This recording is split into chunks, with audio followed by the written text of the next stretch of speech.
Suryagini Roy, if he's still with us. Suryagini, give us more on the women of Sandesh Kali. Have they been escorted to Barasat? How did they arrive there? What more do we know on the interaction that they've had right now with the Prime Minister?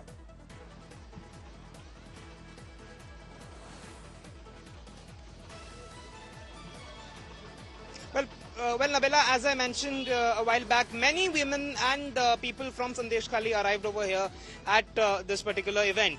Now, it is still a bit unclear whether, these 5 women were specially escorted over here, were they, brought in specially to meet the Prime Minister, or they were just selected by by the local BJP over here, or the BJP's state units as a representative of the entire community of women over there from Sandesh Kali or not. Even those details are still coming in. But yes, 5 women have met the Prime Minister, but these 5 were not only the women, or not only the 5, not the only lot that had arrived over there.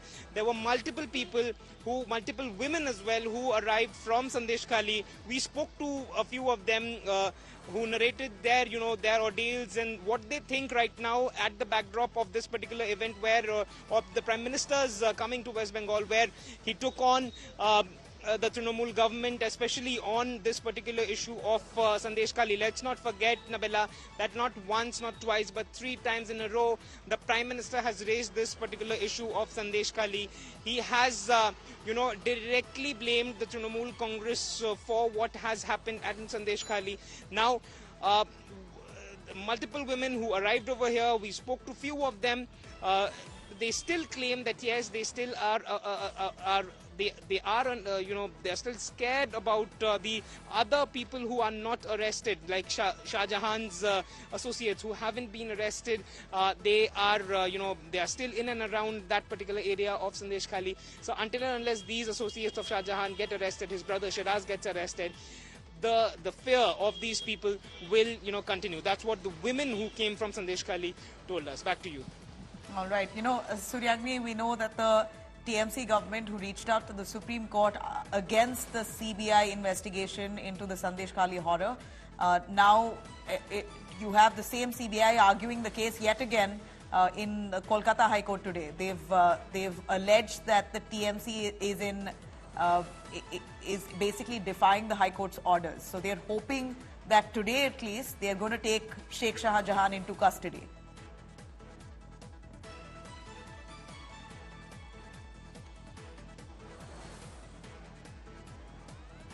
Well, absolutely.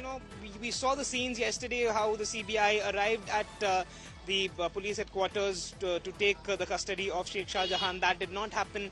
What we hear from our sources at the CID is that, because the hearing was on and they had filed a petition, like the Bengal government had filed a petition in this particular judgment of the High Court to give the custody of Sheikh Shah Jahan to CBI. They did not really hand him over to the CBI last evening because the petition was there at Supreme Court.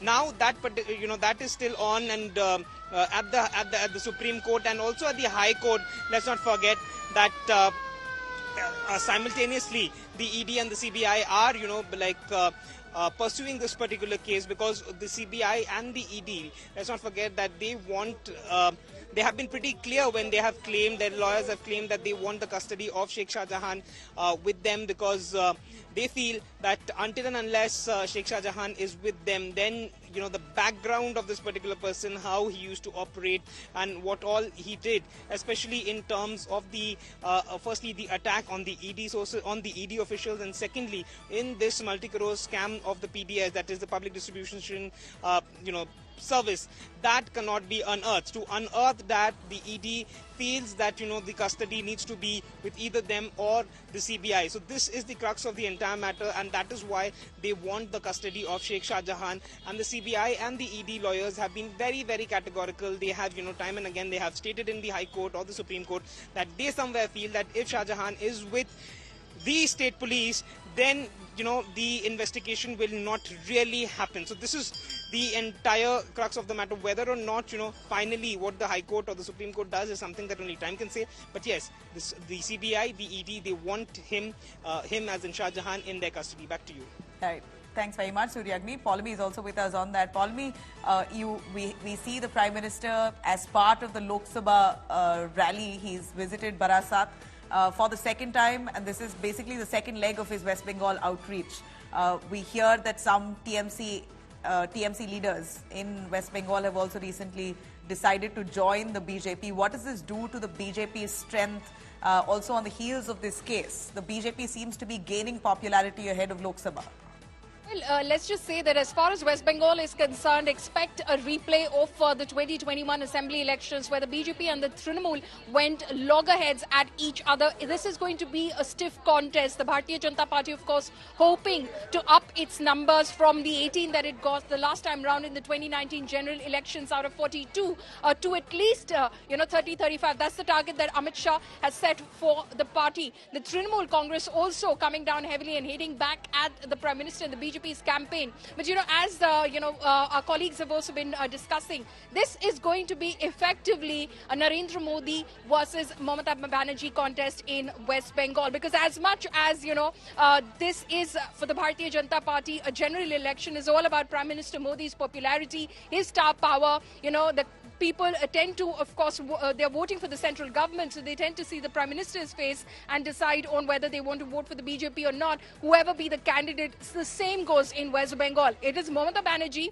who, in fact, enjoys the popularity of Trinamool supporters. So the candidate could be practically anyone, but it is going to be a contest between Narendra Modi and Mamata Banerjee. Today, of course, early this morning, she announced certain dole-outs for women, the Asha workers, the Anganwadi workers of West Bengal, anticipating that the Prime Minister's thrust and focus will be on Nari Shakti Vandan and, of course, attacking the Trinamool government, saying that they don't protect the women of Bengal. So this is practically boiling down to a sort of a contest between the two parties, especially on a big subject like that of women empowerment in Bengal. So while the BJP says you can't protect the women of Sandeshkhali, in fact, you're allowing for the strongman to go on and carry on his business as usual, protecting him while he's in prison as well. The TMC says, what do you do when you pit a candidate, of course, who's now withdrawn from the race, Pawan Singh from Asansol, who's known to have made objectionable Bhojpuri songs on Bengali women? Is that Nari Shakti? Well, we're going to see a fiery face-off then. In Lok Sabha 2024 is going to be a heated battle between the TMC and the BJP. Enough ammunition that the BJP has at this point. Thanks, Paulami, for joining us on that.